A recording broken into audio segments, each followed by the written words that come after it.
Mark Vijay Kartikeya ಅವರು direct ಮಾಡಿರುವಂಥ cinema. December 25ರಂದು ರಾಜ್ಯಾದ್ಯಂತ ಬಿಡುಗಡೆಯಾಗಿದ್ದು, ಕನ್ನಡ ಅಲ್ಲದೆ ತಮಿಳು, ತೆಲುಗು ಭಾಷೆಯಲ್ಲಿ ರಿಲೀಸ್ ಮಾಡಿದ್ದಾರೆ. ಮಾರ್ಕ್ ಸಿನಿಮಾ ಒಂದು ಆಕ್ಷನ್ ಥ್ರಿಲ್ಲರ್ ಸಸ್ಪೆನ್ಸ್ ಮೂವಿ ಆಗಿದ್ದು, ಸತ್ಯಜ್ಯೋತಿ ಫಿಲಮ್ಸ್ ಪ್ರೊಡಕ್ಷನ್ ಅಡಿಯಲ್ಲಿ ರಿಲೀಸ್ ಮಾಡಿದ್ದಾರೆ. ಮಾರ್ಕ್ ಸಿನಿಮಾದಲ್ಲಿ ಮುಖ್ಯ ಪಾತ್ರಧಾರಿಯಾಗಿ ಕಿಚ್ಚ ಸುದೀಪ್ ರವರು ಕಾಣಿಸಿಕೊಂಡಿದ್ದಾರೆ ಮತ್ತು ಇವರಿಗೆ ನಾಯಕಿಯಾಗಿ ದೀಪ್ಶಿಖಾ ಅವರು ನಟಿಸಿದ್ದಾರೆ. ಈ ಸಿನಿಮಾದ ಪ್ಲಾಟ್ ವಿಷಯಕ್ಕೆ ಬರೋದಾದರೆ, ಇಲ್ಲಿನ ಮೇನ್ ಪಾತ್ರದಲ್ಲಿ ಕಾಣಿಸಿಕೊಂಡಿರುವ ಕಿಚ್ಚ ಸುದೀಪ್ ರವರು ಅಜಯ್ ಮಾರ್ಕಂಡೇಯ ಎ.ಕೆ.ಎ. ಮಾರ್ಕ್ ಇವರೊಬ್ಬರು ಸಸ್ಪೆಂಡ್ ಆಗಿರುವ ಪೊಲೀಸ್ ಆಫೀಸರ್. ಅವರ ಮುಂದೆ ಈಗ 2 ಸಮಸ್ಯೆಗಳಿರುತ್ತೆ. ನೀವು ಆಲ್ರೆಡಿ ಟ್ರೈಲರ್ನಲ್ಲಿ ನೋಡಿರೋ ಹಾಗೆ, ಒಂದು 18 ಜನ ಮಕ್ಕಳು ಕಾಣೆಯಾಗಿರೋ ವಿಷಯದ ಬಗ್ಗೆ ಮತ್ತು ಎರಡನೆಯದು CM ಆಗಬೇಕು ಅಂತ ಅಂದ್ಕೊಂಡಿರೋ ಆದಿಕೇಶವನ ಕನಸು. ಸೊ ಇವನ್ನೆಲ್ಲ ಮಾರ್ಕ್ ಯಾವ ರೀತಿ ಹ್ಯಾಂಡಲ್ ಮಾಡ್ತಾರೆ? ಸಸ್ಪೆಂಡ್ ಆಗಿದ್ರು ಕೂಡ ಅವರು ಏಕೆ ಈ ಕೇಸ್ನಲ್ಲಿ ಒಳಗೆ ಇನ್ವಾಲ್ವ್ ಆಗ್ತಾರೆ ಮತ್ತು ಅದನ್ನು ಸಾಲ್ವ್ ಮಾಡೋಕ್ಕೆ ಹೋದಾಗ ಅವರಿಗೆ ಬರುವಂತಹ ಅಡೆತಡೆಗಳು ಏನು, ಅದನ್ನು ಮೆಟ್ಟಿ ನಿಂತು ಎಲ್ಲ ಹೇಗೆ ಸಾಲ್ವ್ ಮಾಡ್ತಾರೆ ಅನ್ನೋದನ್ನು ನೀವು ಮಾರ್ಕ್ ಸಿನಿಮಾವನ್ನು ಥಿಯೇಟರ್ನಲ್ಲಿ ಹೋಗಿ ಫಿಲಮ್ ನೋಡಿ ತಿಳ್ಕೋಬೇಕು. ಆ್ಯಕ್ಚುಲಿ ಈಗ ಸಿನಿಮಾ ಹೇಗಿದೆ, ಯಾವ್ಯಾವ ಪಾಯಿಂಟ್ಸ್ ಇಷ್ಟ ಆಯಿತು ಮತ್ತು ಯಾವುದು ಅಷ್ಟಕ್ಕಷ್ಟೇ ಅಂತ ತಿಳ್ಕೊಳ್ಳೋಣ ಬನ್ನಿ. ಅದಕ್ಕಿಂತ ಮುಂಚೆ ಇನ್ನೂ ಯಾರೆಲ್ಲ ನಮ್ಮ ಚಾನಲ್ ಸಬ್ಸ್ಕ್ರೈಬ್ ಆಗಿಲ್ಲ, ಗುರು ಸಿನಿಮಾ ಸಮಾಚಾರ ಚಾನಲ್ಗೆ ಸಬ್ಸ್ಕ್ರೈಬ್ ಆಗಿ, ಲೈಕ್ ಮಾಡಿ, ಕಮೆಂಟ್ ಮಾಡಿ ತಿಳಿಸಿ ಅಂತ ಹೇಳ್ತಾ, ಒಂದು ಸಿನಿಮಾ ಅಂದಮೇಲೆ ಪಾಸಿಟಿವ್ ಮತ್ತು ನೆಗೆಟಿವ್ ಸೈಡ್ 2 ಪಾಯಿಂಟ್ಸ್ನು ಕೂಡ ಗಮನಿಸ್ಬೋದು. ಮೊದಲಿಗೆ ಮಾರ್ಕ್ ಸಿನಿಮಾದ ಪಾಸಿಟಿವ್ ಸೈಡ್ ಹೇಳೋದಾದರೆ, ಈ ಸಿನಿಮಾದ ಸ್ಕ್ರೀನ್ ಪ್ಲೇ ಪ್ರೆಸೆಂಟೇಷನ್ ಸೂಪರ್ ಆಗಿದೆ. ಯಾವ ವಿಷಯಕ್ಕೆ ಎಷ್ಟು ಟೈಮ್ ಬೇಕು, ಎಷ್ಟು ಹೇಳಬೇಕು ಅನ್ನೋದರ ಬಗ್ಗೆ ತಲೆಯಲ್ಲಿ ಇಟ್ಕೊಂಡು ಡೈರೆಕ್ಟರ್ ವಿಜಯ್ ಕಾರ್ತಿಕೇಯ ಅವರು ಈ ಸಿನಿಮಾ ಮಾಡಿದ್ದಾರೆ.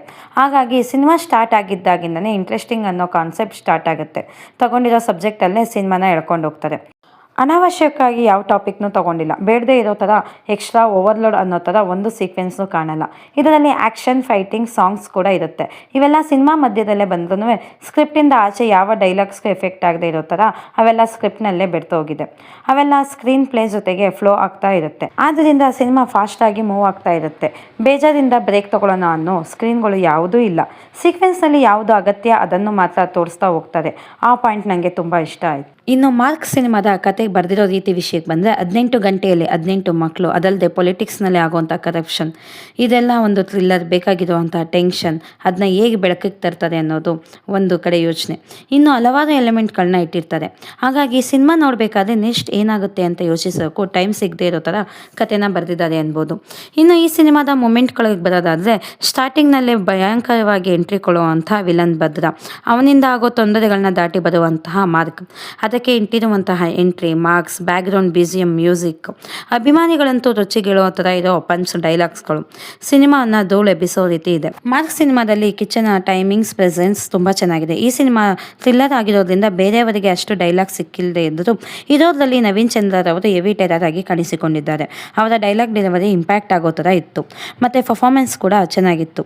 ತಮ್ಮನಾಗಿ ಕಾಣಿಸಿಕೊಂಡಿರುವ ರುದ್ರ ಮತ್ತು ಪೊಲಿಟಿಷಿಯನ್ ಪಾತ್ರದಲ್ಲಿ ಕಾಣಿಸಿಕೊಂಡಿರುವ ಶೈನ್ ಅವರ ಪಾತ್ರ ಕೂಡ ಸದ್ದು ಮಾಡಿದೆ ಅನ್ಬೋದು. ಇವರಲ್ಲದೆ ಬೇರೆ ಪಾತ್ರಧಾರಿಗಳು ತಮಗೆ ಕೊಟ್ಟಂತ ಪಾತ್ರಕ್ಕೆ ಅನುಗುಣವಾಗಿ ಅಭಿನಯಿಸಿದ್ದಾರೆ. ನೆಗೆಟಿವ್ ಪಾಯಿಂಟ್ಸ್ಗೆ ಬರೋದಾದ್ರೆ, ಮೇನ್ಲಿ ನರೇಷನ್ ಎಲಿಮೆಂಟ್ ತುಂಬಾನೇ ಇದೆ, ಬಟ್ ಅದು ಪ್ರಾಪರ್ ರೂಟ್ನಲ್ಲಿ ಹೋಗಲ್ಲ. ಇನ್ನು 2ನೇ ಪಾಯಿಂಟ್ ಬರೋದಾದ್ರೆ, ಈ ಸಿನಿಮಾದಲ್ಲಿ 2 ಟಾಪಿಕ್ನ ತಗೊಂಡಿದ್ದಾರೆ. ಇವೆರಡನ್ನ ಸಮನಾಗಿ ಕ್ಯಾರಿ ಮಾಡೋಕೆ ಹೋಗಿ ತುಂಬ ಕಡೆ ಕನೆಕ್ಷನ್ ಮಿಸ್ ಆಗಿದೆ ಅಂತಲೇ ಹೇಳ್ಬೋದು. ಯಾವುದನ್ನು ತಗೊಂಡೋಗಿ ಇನ್ಯಾವುದಕ್ಕೋ ಲಿಂಕ್ ಮಾಡಿದ್ದಾರೆ ಅಂತ ಕೂಡ ಹೇಳ್ಬೋದು. ಮಾರ್ಕ್ ಸಿನಿಮಾದಲ್ಲಿ ನನಗಿಷ್ಟ ಆಗಿದ್ದ ಪಾಯಿಂಟ್ ಬಂದು, ಈ ಸಿನಿಮಾವನ್ನು ಸೀರಿಯಲ್ ಥರ ಹೇಳಿದೆ ತುಂಬ ಬೇಗ ಫಾಸ್ಟ್ ಟೈಮ್ನಲ್ಲಿ ಮುಗಿಸಿದ್ದಾರೆ ಅನ್ಬೋದು. ಟೋಟಲ್ ಆಗಿ ಈ ಸಿನಿಮಾ ಡೀಸೆಂಟ್ ಆಗಿ ಸೂಪರ್ ಆಗಿ ಮೂಡಿ ಬಂದಿದೆ.